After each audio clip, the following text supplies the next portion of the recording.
Usually when we talk about a medical diagnosis, there is this expectation of, well, total precision. It is like engineering. Right, very mechanical. Yeah, you break your arm, the x-ray shows that jagged white line, and the doctor points at the film and says, there is the problem. We like things to be visible. We want to categorize the world around us. And the truth is, we do the very same thing with human value. We have built these internal social x-ray machines. Oh, that is a good way to put it. We measure a person's worth by their followers, their tax bracket, their eloquence, or just their sheer visibility. We are constantly looking for the jagged white line that proves someone actually matters in the grand scheme of things. Yes, we look for the visible metrics. Right. But when you step into the text of Matthew chapter 18, Jesus takes that social x-ray machine and, well, he shatters it completely. Welcome to Reform Thinking. Today, we are taking a deep dive into the severe warning Christ gives to the ambitious. We are focusing squarely on Matthew 18, verses 10 and 11. It is a heavy text. It really is. Our mission today is to unpack Christ's unyielding command against despising the so-called little ones, and to look at how heaven's valuation completely overturns our worldly metrics of worth. So for you, the listener, living in an age obsessed with influence, platform building, and constant upward mobility, this text provides a striking recalibration of how Christians must view the obscure and the weak. And what is captivating about this passage is the sheer Trinitarian weight behind it. I mean, Jesus does not hand down a moralistic suggestion to just be a nicer person, Yeah. He roots the value of the lowly believer in the Father's meticulous providence and the Son's effectual grace. Yeah, it is not a suggestion at all. Not at all. We are looking at the mechanics of heaven brought to bear on how you treat the quiet, unimpressive person sitting alone in the church pew. So I want to set a ground rule for our conversation today. We are going to stick strictly to the text, relying heavily on Reformed theology and the Westminster Confession. We want to bring the full weight of this biblical warning to bear on modern church practices, and we are going to do it without flinching. I love that. But to grasp the shock of Christ's warning in verse 10, we actually have to back up to the beginning of Matthew 18. We need to see the specific sin Jesus was addressing first. Because context determines the cure. You cannot understand the remedy until you properly diagnose the disease, and the disease infecting the disciples at this moment is, it is unchecked, worldly ambition. Let's look at the literary flow, starting in Matthew 18, verse 1. The disciples come to Jesus and ask a question that exposes their entire mindset. They ask, who is the greatest in the kingdom of heaven? Such a revealing question. Right. I picture them acting like corporate executives jockeying for a corner office. They are trying to apply a worldly ladder-climbing mentality to a kingdom that operates on entirely different physics. The psychological reality of first-century ambition is on full display here. I mean, the disciples have heard Christ's teaching, they have witnessed his humility, yet they are still tethered to the political and social expectations of their era. They just can't shake it. Yeah, they are evaluating the kingdom of heaven through the lens of earthly empires. The carnal mind naturally assesses value based on who takes up the most space in a room, who holds the most leverage, or who presents the most polished image. We naturally gravitate toward the influential. Men admire influence, absolutely. The world praises those who rise above others and command attention. So the disciples are looking for a hierarchy of glory. They want to know who gets the prime real estate at the right hand of the king. And Jesus answers their ambition in a way that must have felt like a bucket of ice water. He does not point to Peter. He does not point to John. He calls a little child, places that child right in the middle of this group of grown, ambitious men, and says that unless they become like this, they are not entering the kingdom. The visual of that moment is arresting. Christ, the sovereign king, addresses their pride by placing a child in their midst. But we have to be precise with the language here, because the Greek term used in this context is mikron. Mikron. Yes, mikron. This is not restricted to biological infants. Jesus is using the child as a living illustration, but he is designating a specific type of citizen in his kingdom. See, the modern mind immediately jumps to a Sunday school image of literal toddlers, but Jesus is casting a much wider net, isn't he? He is. He is designating born-again believers who are lowly, weak, dependent, unimpressive, and easily overlooked by the natural eye. The ones we tend to walk right past. Precisely. These are the poor in spirit. They might be timid, they might be limited in their theological knowledge, or they might be poor in outward social standing. What unites them is not their biological age, but their lowliness. Right. They have little that impresses the natural eye. They are small in the estimation of men, yet exceptionally dear to Christ. Okay, hold on. I have to push back here for a second. Go for it. The Apostle Paul tells us in 1 Timothy to give double honor to elders who rule well. The Bible clearly respects leadership, theological maturity, and capable administration. If we are supposed to honor strong, capable leaders, how is a preference for them considered a carnal sin? I mean, are we supposed to pretend that mature leadership does not matter? That is a necessary distinction to make, and I'm glad you brought it up. Giving biblical honor to an elder for their labor in the word and doctrine is entirely different from the sin Jesus is addressing here. Okay. Paul commands us to honor godly character and the faithful execution of an office. The sin of the disciples is not that they respect godliness. It is that they are obsessed with rank, utility, and prestige. Oh, wow. Pride creates a human scale of value where we assess people based on what they can offer us. On that human scale, the polished and the noticeable rise to the top, while the lowly and needy fall to the bottom. That is a harsh reality. It is. A proud man might speak grandly about Reformed doctrine, and he might have all the right theological categories in his head, but if he dismisses the weak because they offer no social advantage to him, well, the spirit of Matthew 18 has not mastered his heart. Honoring an elder is obedience. Despising a weak believer because they are not useful to your ambitions is a rejection of Christ's value system. That distinction clears it up so well. It is the difference between honoring faithfulness and worshiping utility. Yes. The disciples are clearly still infected with this worldly ranking system. They are looking at the child, but still thinking about the corner office. Jesus knows human willpower is not enough to stop this kind of partiality, which is why he escalates the conversation. He issues a severe warning, moving from a general lesson on humility to a targeted command. He moves from illustration to imperative.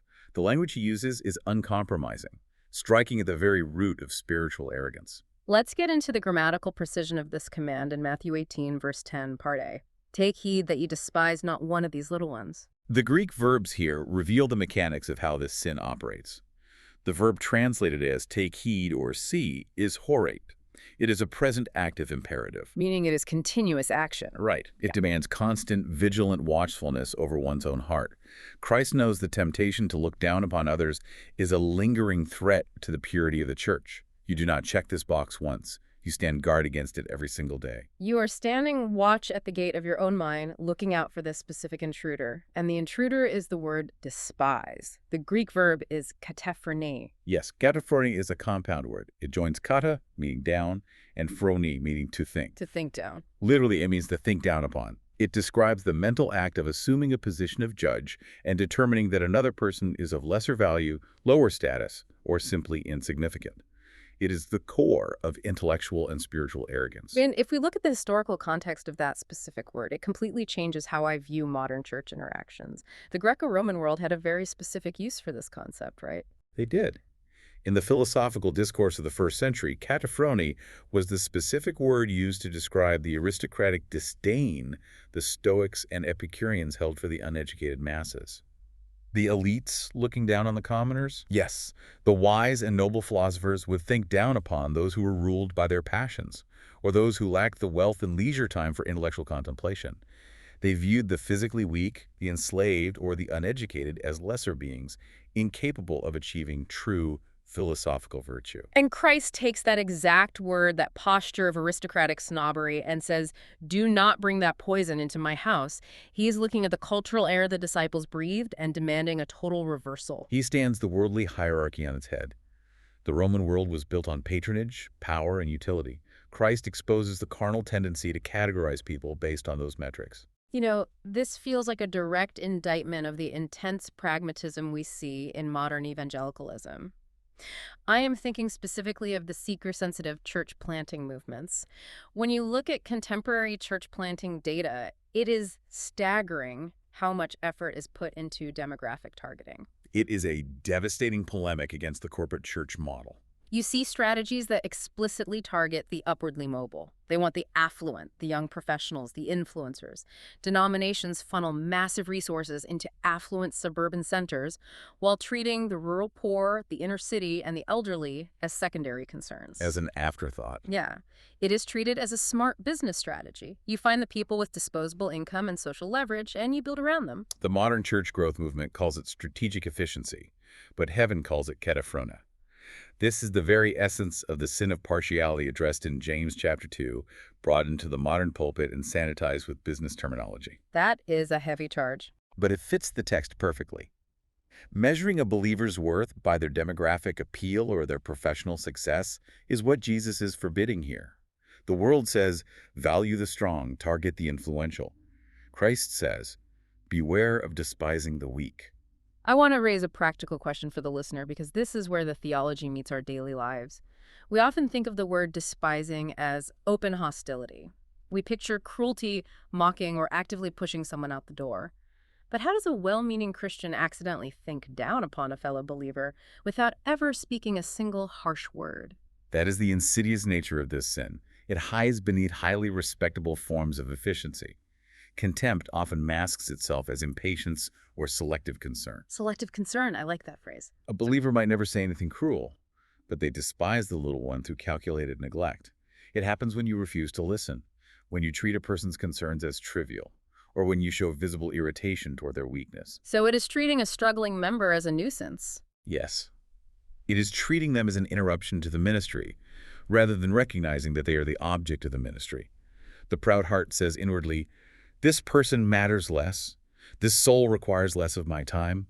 This believer is not as useful to the overall vision. You do not have to be openly hostile to despise someone. You just have to treat them as disposable. Can you give an example of what that looks like in church leadership? Think about an elder board meeting.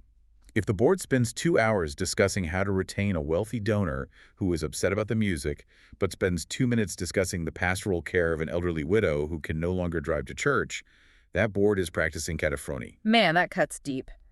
Because how many times are we at a church function and we find ourselves gravitating toward the polished people?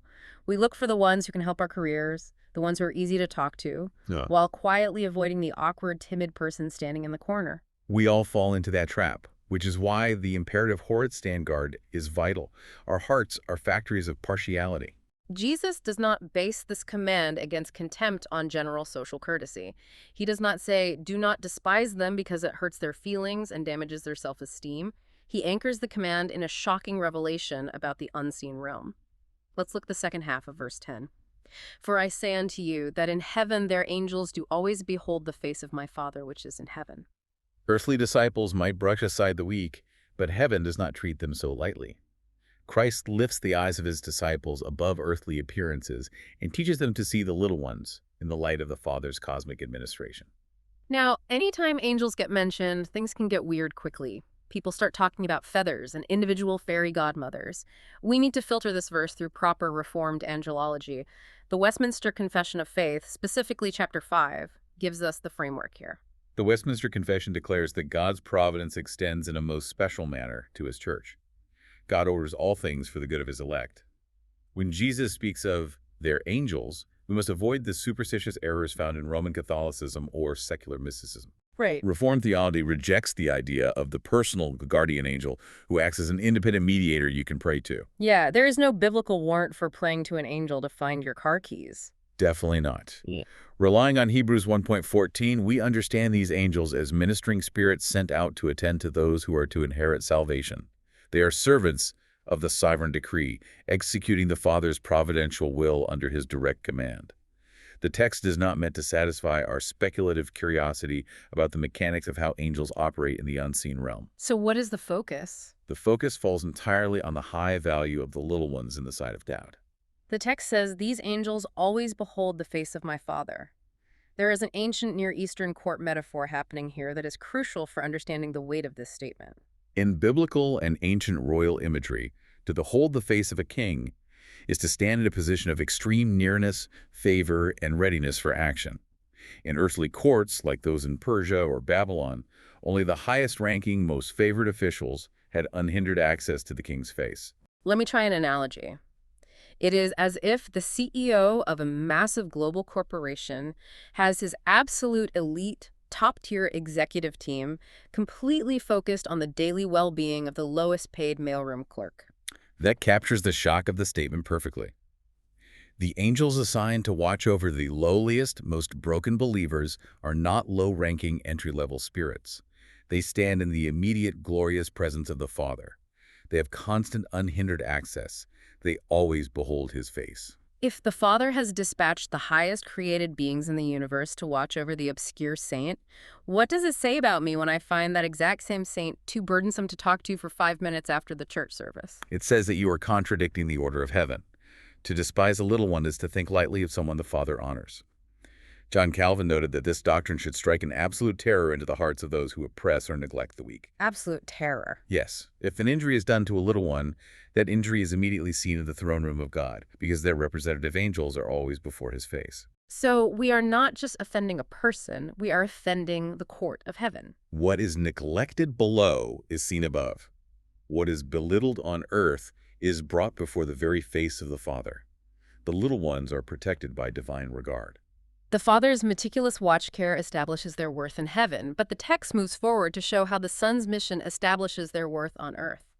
Matthew 18, verse 11 says, "For the Son of Man is come to save that which was lost." Before we get into the theology, we have to address the textual criticism surrounding this verse. If a listener opens a modern translation, verse 11 might be missing entirely or relegated to a tiny footnote. It is a significant textual issue. Modern critical editions, like the Nestle-Aland text, often omit verse 11 because it does not appear in certain early Alexandrian manuscripts, primarily Sinaiticus and Vaticanus. Right. The modern critical assumption is that a later scribe inserted it here, borrowing the phrasing from Luke 19.10 to smooth out the transition to the parable of the lost sheep. So if the oldest manuscripts do not have it, why do Reformed scholars retain it and preach it as part of this passage? For several reasons. First, it is overwhelmingly attested to in the Byzantine majority text tradition, which represents the vast bulk of historical manuscript evidence. The majority of the texts have it. Yes. Second, and perhaps more crucially for exegesis, the internal literary structure of Matthew 18 demands it. Verse 11 is the vital bridge. It connects the Father's providence in verse 10 with the parable of the wandering sheep in verses 12 through 14. That makes sense. If you remove verse 11, the transition from the angels beholding the Father's face directly into the parable of the 99 sheep is abrupt and disjointed. Retaining the verse maintains the logical and theological flow of Christ's argument. He moves from the Father's care to the Son's mission, to the practical illustration of the shepherd. Assuming its rightful place, let's look at the Christology of this verse. Jesus uses the title, Son of Man. That title carries the immense weight of Daniel chapter 7. The Son of Man is the exalted messianic king vested with absolute divine authority to whom dominion and glory are given. Yet he came in humiliation. He did not arrive to applaud the accomplished or flatter the strong in their imagined self-sufficiency. He came to save the ruined. His mission is not admiration, but redemption. He does not enter the world because men are worthy, but because they are entirely undone. This brings us to a massive theological crossroads. Jesus says he came to save, not to offer a potential salvation. Let's really pull this apart, because the difference between definite atonement and Arminianism completely changes how we view the people sitting in the pews around us. The contrast is stark. The Arminian system, originating with the Remonstrants in the 17th century, posits a savior who just makes men salvable. In their view, Christ's death provides a universal remedy, but the application of that remedy depends entirely on the free will of man. It leaves the final determination up to human choice. Which implies there is some spark of greatness, some sliver of moral competence left in the lost person to make that correct choice. If salvation depends on my wise choice, I can still boast. Exactly. Spot on. The psychological impact of Arminian theology is that it subtly preserves human pride. But Reformed theology, adhering to the biblical doctrine of total depravity, clarifies that man is completely dead in his trespasses. Completely dead. Christ did not come to try to save. He came to actually secure a salvation that is certain. This is definite atonement. The verb to save gathers up the whole weight of redemption rescue from guilt, condemnation, and the dominion of sin. He effectually saves those given to him by the Father. I am thinking of Ezekiel 34, where God indicts the false shepherds of Israel. They fed themselves, ignored the disease, and did not seek the lost sheep. Ezekiel 34 is a devastating critique of leaders who viewed the flock as a resource to be consumed rather than a responsibility to be protected. Jesus stands in Matthew 18 as the true shepherd. He opposes everything those false shepherds represented. He actively seeks out the weak. I want to ask another question for the listener, focusing on the phrase, that which was lost. We love merit. We love rank. We love feeling like we bring something to the table. How does that one word, lost, completely level the playing field at the foot of the cross? Lostness implies total helplessness. Hmm. It implies disorientation and the absolute inability to recover oneself. Yeah. A lost sheep does not calculate the coordinates and guide itself home. It just wanders. It is exposed, wandering, and perishing unless the shepherd actively seeks it out and carries it back. It destroys any sense of moralism. Completely. We do not care for the weak out of some sense of moral superiority. We do not look down on them because we think we are better. We care for them because we recognize that we were all equally destitute. We were all that lost sheep. Yes.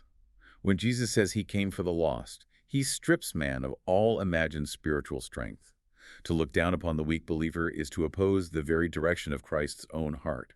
He came downward in humiliation to seek the lost. Pride moves upward in self-exaltation. You cannot embrace the gospel of grace while maintaining a spirit of contempt for the needy. Having laid down these theological realities, the Father's meticulous providence, the heavenly sentinels, the Son's definite atonement, we cannot just leave this in the realm of abstract thought. We need to look at how this alters the life of the listener. Let's start with the head.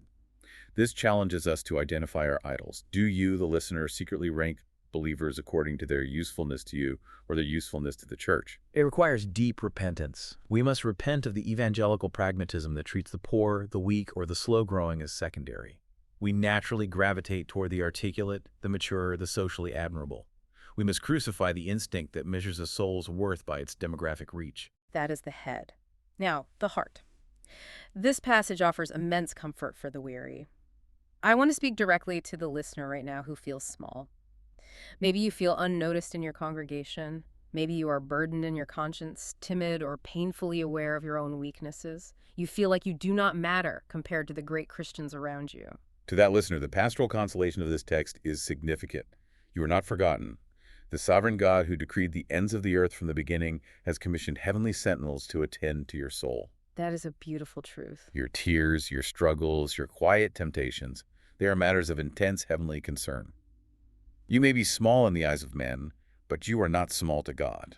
Your witness does not place you beyond Christ's notice. It actually makes you the exact kind of person this text gathers beneath his protecting word. Now let's look at the hands, the practical operations of the local church. Pastors and elders have a massive responsibility here. Shepherds must take extraordinary care not to mirror the world's preferences. There is a relentless temptation in ministry to devote disproportionate attention to the wealthy, the influential, and the publicly useful, while assuming the obscure can just wait. Building ministry success on personalities, platforms, and charismatic influencers. Creating a VIP section in the kingdom of God. Which is a complete betrayal of Matthew 18. The test of a church's spiritual health is not its budget, its attendance, or its social media reach. What is the test then?